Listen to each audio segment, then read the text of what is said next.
Глава Ингушетии провел рабочую встречу с министром образования и науки Юсупом Кастоевым по вопросам проведения ЕГЭ по информатике, ИКТ, географии, русскому языку, химии, истории и математике. Кастоев проинформировал, что в Ингушетии досрочный этап проходит с 23 марта по 14 апреля. Заявление на участие в досрочном этапе подали 959 человек.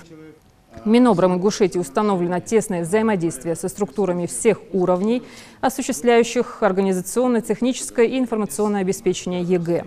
По нарушениям во время проведения государственного экзамена проводятся проверки, по завершению которых будут приняты соответствующие меры.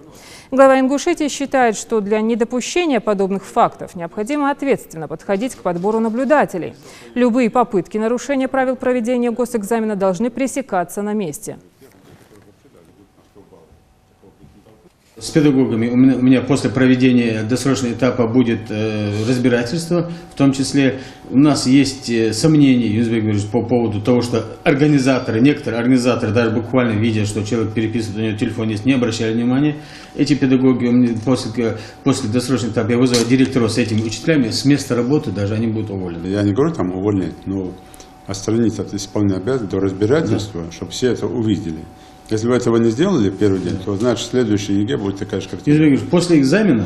Разберитесь, не после экзамена. Отстраняем. Не после экзамена. Да. Прямо вот сейчас это произошло, совещание Минобразования, до всех довести, и тех наблюдателей, тех контролеров, кто там изучает, тех педагогов, кто за них отвечает, кто их привозил, со всеми провести разбирательство и отстранить от исполнения обязанностей. Там дальше разобраться, если они умышленно это сделали, конечно, надо уволить. Если это без их участия и не сумели не досмотреть, там просто наказание сделать и все.